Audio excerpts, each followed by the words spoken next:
पानी नहाने के लिए जा रही थी तो मेरे ससुर मुँह पे जितना मेरे वस्त्र था वो निकाल के मेरे को छाती पकड़ के पूरे इतना मारे, पेट में मारे और सीना भी इतना पकड़े जोड़ के, और पूरा पेट में, कमर में, और जो सिर है सिर पे भी मारे, और ये इस पे मार के मेरे को पूरा इतना मतलब हेतु कर दिए। कौन सा भी ससुर अपनी बहू का कपड़ा उतार कर मारता है क्या? अपने ससुर का कौन सा भी ससुर होगा तो मारेगा। जो अपने हमारे ससुर हैं कपड़े उतार कर हमको मारते हैं, वो मारता है कोई ससुर? अब बेटी और बहू में कोई फर्क रहता है? आपके जो पड़ोस की फुआ है उसका आपके पापा के साथ गलत संबंध है? हाँ। जी हाँ, मेरी फुआ वो आके मेरे पापा के साथ में रहती है, सोती है, रिलेक्शन बनाती है। उसके 4 बेटियां। तो आपके पति साहब की बात होती है? नहीं, मेरे को 3 साल से बात ही नहीं। 3 साल से बात नहीं हुआ? जी, मैं 3 साल से नहीं उनसे बात करी। वो भी मेरे को हैदराबाद में मारे थे। पापा पैसा नहीं देते हैं और पापा तुम लोग को अपने पास रखते भी नहीं है? दादी लोग को बोलते हैं ना कि मैं इन लोग को संभालना, तो थोड़ा मम्मी आ गई ना तो हम लोग का मम्मी पास आ गए। अच्छा, और आपके दादाजी नहीं रखते हैं ठीक से? क्या कहते हैं दादा? कि तू अपने माँ के साथ जा, नहीं तो मर जा। तुम्हारे दादा कहते हैं? कौन कहते हैं ऐसे? तो बड़े दादा। अभी हमारे साथ एक महिला और 3 पीड़ित बच्चे हैं और ये पीड़ितों का एक परिवार है, और हमारे साथ ही अभी एक धर्मशाला में मौजूद हैं। और जिस धर्मशाला में हम खड़े हैं और हमारे सामने जो पीड़ित महिला है, इनके शादी से लेकर के बर्बादी तक की कहानी इसी धर्मशाला से जुड़ा हुआ है। जिस बाप ने इस महिला को पैदा किया उसने तो घर से मार के भगाया ही भगाया, और इसी धर्मशाला में देख रेख करके इस लड़की की शादी जिस लड़के से करवा दिया, और जिस लड़के ने 7 फेरा ले करके और 7 कसम खाया था कि मैं अपने पत्नी का आजीवन रक्षा करूंगा, अपने पत्नी को आजीवन रखूंगा, और उसने शादी के बाद 3 छोटे छोटे बच्चों को भी पैदा कर दिया। एक तो पिता ने घर से अपने बेटी को भगा दिया, और दूसरा जिसने कसम खाया था 7 निभाने का, उसने भी अपने पत्नी के समेत अपने तीनों बच्चों को घर से बेदखल कर दिया। ये पूरी कहानी जान करके शायद आपका भी रोंगटा कांप जाएगा। हम पूरी कहानी जानने का प्रयास करते हैं कि आखिर क्या कुछ कैसे हुआ था। क्या नाम है आपका? रीता। अच्छा, क्या दिक्कत है आपको? वो जो है पापा बोलते हैं कि मतलब हम आपको शादी कर दिए, आप अपने घर में रहो। अच्छा। और ससुर लोग बोलते हैं गंदे गंदे गाली देते हैं। मुझे कपड़े भी पूरा, मैं पानी नहाने के लिए जा रही थी तो मेरे ससुर मुँह पे जितना मेरे वस्त्र था वो निकाल के मेरे को छाती पकड़ के पूरे इतना मारे, पेट में मारे, और सीना भी इतना पकड़े जोड़ के, और पूरा पेट में, कमर में, और जो सिर है सिर पे भी मारे, और ये इस पे मार के मेरे को पूरा इतना मतलब हेतु कर दिए। उसमें मेरा हस्बैंड भी आए तो कुछ भी नहीं बोले। उसके बाद मैं उस गुस्से में तीनों बच्चे के मैं निकल के लेके सासाराम चली गई। सासाराम स्टेशन से मैंने फ़ोन किया। मैं बोला कि पापा आप क्या बोल रहे हैं, आप मुझे कुछ भी नहीं करिएगा तो मैं दूसरे के साथ चली जाऊंगी, मतलब नहीं तो जहर माहौर खा के, नहीं तो ट्रेन में बच्चे को कट मर जाऊंगी। तो पापा ने बोला मेरे के साथ, जब तुझे शादी मैंने कर दिया है तो तू मर जाइए जीजा, तुझसे मुझे मतलब ही नहीं है। ये आपके पापा बोलते हैं? जी। अच्छा। वो पापा बोले कि तुझसे मुझे कुछ भी मतलब नहीं है, तू मरेगी या जिएगी, क्या करेगी, खाएगी पिएगी नहीं खाएगी, उससे मुझे कोई फर्क नहीं है। यानी कि आपके ससुराल वाले भी आपको नहीं जानते हैं? नहीं, ससुराल वाले भी नहीं जानते हैं। सबसे प्रॉब्लम है पापा के प्रॉब्लम ये है कि जो उसके 4 बेटी है, वो मेरी बुआ, अपनी बुआ नहीं है, उसका मायका यहाँ पे है, रामपुर में मायका है उसका। यहाँ उसका दिनारा थाना में उसका ससुराल पड़ता है, वो डुबे डिहरी। वो मेरे घर में आके रहती है। वो कम से कम 15 साल से आके रुक रही है। 15 साल से आके रुक रही है, तो वो बोल रही है कि नहीं कुछ भी हो जाएगा, हम नहीं जाएंगे। ये सोचती है कि हाँ, इसको मेरे को 12 साल पे शादी करा दिया। मैं जब छोटी थी मुझे कुछ भी अक्ल ज्ञान नहीं था कि हमको क्या करना है नहीं करना है, तो मेरे को 12 साल पे शादी भी करा दिया, और शादी करा के बोल रही है तुझे वहीं रहना है, वहीं मरना है। सास ससुर लोग इतना मुझे मारते, ससुर इतने गंदे गंदे गाली देते, बोलते तेरी मम्मी भाग गई। मम्मी भागी नहीं है, जैसा मेरा हाल हुआ है वैसा मेरा मम्मी के भी वो करवा दी हाल। अच्छा, आपका मम्मी भी नहीं है? नहीं, मेरी मम्मी। आपकी मम्मी कहाँ चली गई? तो मेरी मम्मी मायके में है, अभी मर गई, जी गई, क्या हो गई, लेकिन उसके कारण, क्योंकि वो मेरी फुआ लगती है, लेकिन फुआ मेरी खास का फुआ नहीं है। मेरे पापा, जब मेरी फुआ मर गई तो मेरा पापा उसको पूछने भी नहीं गए थे। और इसके जब हस्बैंड ने मरे 3 साल हो गया, लेकिन वो जाकर क्या बोल रही है, वो उसके भाई के पास मैंने फिर कॉल किया। मैंने उसके भाई के पास कॉल किया तो मैं बोला बड़ा पापा आप देखिए ना, ऐसे ऐसा बोल रही है। बुआ आप क्या बोलते हैं, आपकी बहन है, आप समझाइए, हमारे घर में क्यों आके रहती है।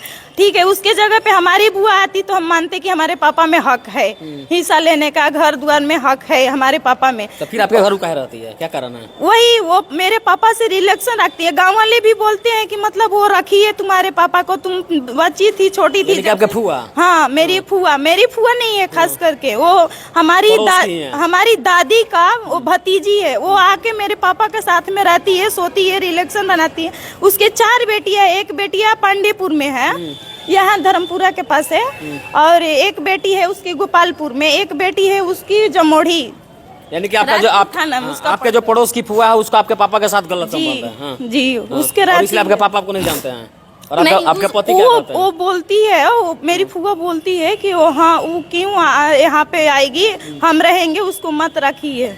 अच्छा, आपके पति क्या बोलते हैं? हमारे पति रखने चाहते हैं लेकिन मारपीट करते हैं। हम जब हम एक बच्चा हुआ था मेरा। काहे मारते हैं, क्या कारण? आपके पति आपको काहे मारते हैं? आपके 3 छोटे-छोटे बच्चे हैं, फिर मारते काहे हैं?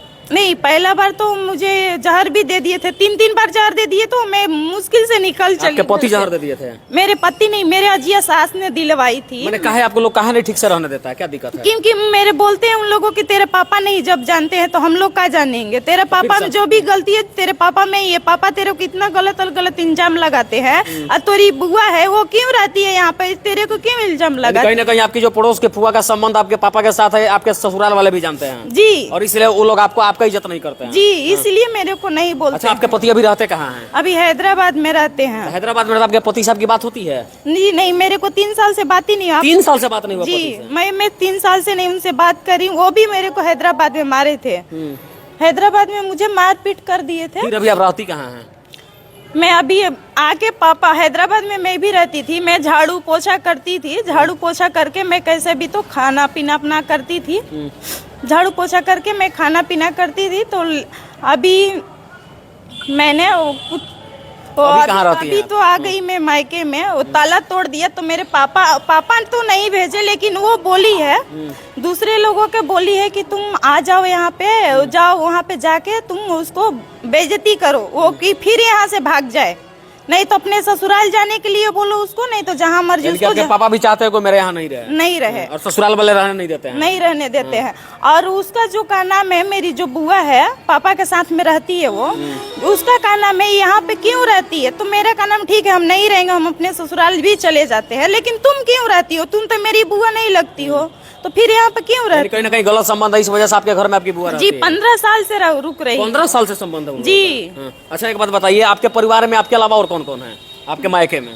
मेरे मायके में मैं अकेली हूँ, भाई बहन मेरा मम्मी पापा मतलब कोई नहीं है मेरा। कोई नहीं, आप अकेली? नहीं, बस मेरा जो भी है 3 बच्चे हैं। मेरे को 12 साल पे शादी कर दिए, वो जबरदस्ती करा दी शादी कि इसको जल्दी हटा दो। अच्छा, ठीक है, आपके पति तो आपको रखना चाहते हैं, लेकिन फिर दिक्कत क्या होती है? दिक्कत ये होती है कि उससे होती है, उन लोगों बोलते हैं कि तेरे को जब अपने मायके में इज्जत नहीं मिलता है, जो हम जैसे चाहेंगे, बच्चे को तबीयत खराब हुआ, मतलब कुछ हमारा भी तबीयत खराब हुआ, उन लोगों का नाम कि तुम इसी में रह, मर के रह, ये जी के रह, तुम बाहर नहीं निकलना। आपके साथ 3 छोटे बच्चे हैं, इधर को सीधा हो जाओ।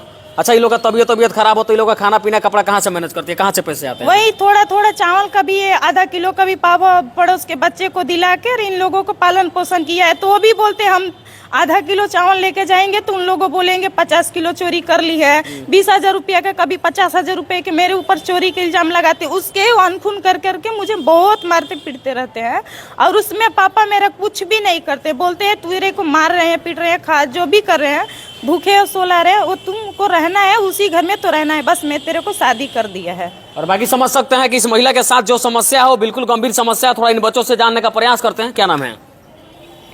कृष्णा। अच्छा, कृष्णा, पापा को देखे हो? हाँ। क्या नाम है तुम्हारे पापा का? राहुल मिश्रा। राहुल मिश्रा। और पापा तुम्हारे साथ रहते हैं? हाँ। हैं? कहाँ रहते हैं? सीधे। और मम्मी को ठीक से रखते हैं? हाँ। तो फिर तुम लोग भटक कह रहा है? क्या नाम है? रोशनी। हैं? रोशनी। जोर से बोलो, जोर से। पापा का नाम क्या है? राहुल मिश्रा। पापा कहाँ रहते हैं? हैदराबाद। और तुम लोग कहाँ रहती हो?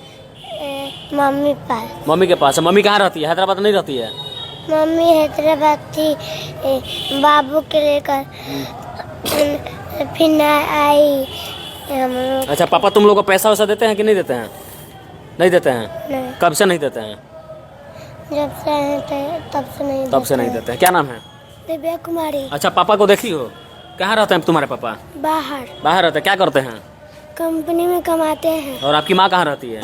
बाहर कहाँ? आपके पापा के पास ही? हाँ, नहीं रहती है पापा के पास? नहीं, पापा के पास रहती थी, फिर पापा ने मार कर भगा दिए कि तू मेरे पास नहीं रह। अच्छा, आपके पापा बोल दिए मम्मी को कि मेरे पास मत रहो। अच्छा, आपके पापा आप लोगों को पैसा वैसा देते हैं कि नहीं देते हैं? नहीं देते हैं, थोड़ा सा भी नहीं देते हैं। पढ़ाई वढ़ाई नहीं करती हो? करते थे, स्कूल जाते थे। हाँ, सरकारी स्कूल में जाते थे। और पापा पैसा नहीं देते हैं? और पापा तुम लोग को अपने पास रखते भी नहीं हैं? दादी लोग को बोलते हैं ना कि माँ इन लोग को संभालना, तो थोड़ा मम्मी आ गई ना तो हम लोग का मम्मी पास आ गए। अच्छा, और आपके दादाजी नहीं रखते हैं ठीक से? क्या कहते हैं दादा? कि तू अपने माँ के साथ जा, नहीं तो मर जा। तुम्हारे दादा कहते हैं? कौन कहते हैं ऐसे? तो बड़े दादा क्या कहते हैं? कि तू, तेरी माँ नहीं है इस दुनिया में, तू मर जा। तू मर जा कहती हैं? हाँ। अभी कहाँ रहती हो तुम? अभी मम्मी के पास। खाना पीना कैसे होता है? हम लोग मम्मी ना बैंक में निकाल के करती है। और बाकी आप सुन सकते हैं कि साफ तौर पे इन लोगों का जो समस्या है बिल्कुल गंभीर समस्या है। अच्छा, थाना पुलिस में आपने कहीं मदद लिया कि नहीं लिया अभी तक? पहले मेरा बच्चा पेट में था तो उस टाइम मदद लिया था, लेकिन उस टाइम भी मदद लिया था तो उन्होंने फिर क्या किया, वहाँ पे ले जाके जब बच्चा पैदा हो गया तो फिर यहाँ पे दादाजी उनके मर गए। दादाजी भी बहुत अच्छे थे, भगवान न करे कि वो ऐसा ही किसी को भी ससुर या दादा हर किसी को दे, लेकिन उन्होंने अच्छे थे। थोड़ा दिमागी हालत उनकी बीबी की वजह से खराब हुआ था। वो भी अच्छे थे, लेकिन उनकी बीबी ऐसा हर बात के ताना देती थी, उनको दिमाग ऐसा सोच सोच के पागल हो गया। लेकिन उसी टाइम से मतलब उन्होंने अभी मर गए तो हम लोग आए सुन के, तो जब हम सुन के आए तो उस टाइम से हम लोग यहाँ पे रहने लगे। तो बच्चा मेरा 1 साल का हुआ तो मैं बोला जब यहाँ पे झगड़ा वगड़ा हो रहा है हम क्या करेंगे, पापा भी हमको तीज खिचड़ी नहीं लेके आते हैं, वो बुआ हमको नहीं भेजाती है, तो हमारे ससुर हर बात पर त्योहार आता है तो बोलते हैं कि मतलब तेरे को कुछ भी नहीं जानते हैं, नहीं करते, तेरा खिचड़ी नहीं आया, तेरा तीज नहीं आया, मतलब हर चीज के लिए ताना देते हैं। तेरी माँ भाग गई, मेरी माँ भागी नहीं है, वो उसने ही भगा दिया है मेरे पापा को बोल के। अच्छा। हाँ, मैंने अपनी मम्मी को भी नहीं देखा है कि मेरी मम्मी कैसी थी नहीं है। सब लोग बोलते हैं तेरी मम्मी तेरी जैसी है, लेकिन मैंने अपने मम्मी को देखा ही नहीं है। बचपन में ही चली गई हो? हाँ, मैं 2 साल की थी, सब लोग बोल रहे थे। आपके घर में जो आपकी पड़ोस की फुआ रहती है, क्या आपके पापा उसे शादी कर लिए हैं? शादी नहीं की, उसको 4 बेटी, एक बेटी को मेरे घर से ही शादी किया और 3 बेटी है उसकी यहाँ पे रहती है। एक पांडे, हाँ, मतलब यहाँ पे रहती है, जब हमारे गांव का बाजू में ही रहती है, ज्यादा दूर में नहीं है। वो उसका भी दिनारा के थाना है। अच्छा, ठीक है। अभी तो आप 3 छोटे छोटे बच्चों को लेकर इधर उधर भटक रहे हैं, फिर आगे आप क्या चाहते हैं? हम यही चाहते हैं कि उसको कम से हमारे पापा को पीछा छोड़ना चाहिए। हाँ, उसकी यही हम रिक्वेस्ट करते हैं कि वो हमारे पापा के क्यों पीछा पड़ी है। ठीक है, वो आपके पापा के पीछे पड़ी है, लेकिन आप ससुराल में भी रहना चाहते हैं कि नहीं रहने चाहते हैं? हाँ। ससुराल में रहना चाहते हैं सब लोग। तो अब शादी हम इसीलिए किए हैं ना, ससुराल में रहने के लिए। ससुराल वाले थोड़ा छोटा मोटा बात करते तो मैनेज तो आप ही को करना पड़ेगा। वो तो हम करेंगे ही, छोटा मोटा बात के लिए नहीं, लेकिन जो इतना मारपीट करते हैं, कौन सा भी ससुर अपनी बहू का कपड़ा उतार कर मारता है क्या? अपने ससुर का कौन सा भी ससुर होगा तो मारेगा। जो अपने हमारे ससुर हैं कपड़े उतार कर हमको मारते हैं, वो मारता है कोई ससुर? अब बेटी और बहू में कोई फर्क रहता है? तो वो मारते हैं। जो हमारे छोटे वाले ससुर गलत हरकत करते हैं। हाँ, जो हमारे छोटे वाले ससुर है इतना गंदे गालियां देते हैं, बोलते हैं कि इसका घर का खर्चा जो है ना यही चलाती है। हम 12 साल की उम्र में घर के ही खर्चा चलाते थे। इसी मंदिर में मेरा जो शादी का हुआ था, इसी मंदिर में देखा हुआ था। सब लोग हमारा हाथ पैर ये सब ऐसा कर के पकड़ के देखी थी लड़की ज्यादा उम्र के। उस टाइम मेरे को तो डेट भी नहीं आता था, मालूम भी नहीं था कि क्या मेरे साथ क्या हो रहा है नहीं हो रहा है। मेरे इतना ही खुशी था कि मेरा शादी हो रहा है, मेरे को पायल चूड़ी पहनने के मिलेगा, मेरे को यही खुशी था, मेरे को बाकी नहीं। अभी मेरा पति का हाथ कटा हुआ है, थोड़ा उन लोगों हमारे से ज्यादा अमीर वाले हैं। आपके पति का हाथ कटा हुआ है? जी, इसीलिए मेरे पापा ने उससे शादी कर दिया कि कम से कुछ भी नहीं है तो हम लोग को पीछा तो छूट जाएगा। धन दे के शादी कर दी? जी, धन दे के शादी। जितने सारे लोग वीडियो देख रहे हैं उनसे क्या कहना चाहेंगे? हम यही कहना चाहते हैं उनसे से कम अपनी बेटी बहन का अच्छा से रखे। ये नहीं करे कि धन दे के शादी करे, कि कम से आपकी बेटी बहन को इज्जत जाए। कम से हमको हमारा इज्जत ही जा रहा है ना, हम रोड पे भटक रहे तो हमारी इज्जत ही जा रहा है। हम इसीलिए चाहते हैं कि हमको कभी भी ऐसा किसी को साथ ना हुआ धन दे के कोई शादी ना करे। कम से अपना बराबरी में कर सकते हैं कि कम से बेटी अच्छा से रह सकती है। फिलहाल हम लोग रोहतास जिला के इस नोखा थाना क्षेत्र के इस धर्मशाला से यही बड़ी अपडेट दिखा रहे थे। बाकी आपका इस वीडियो के बारे में क्या विचार होगा कमेंट बॉक्स में विचार जरूर डाल दीजिएगा। तब तक के लिए जय हिंद।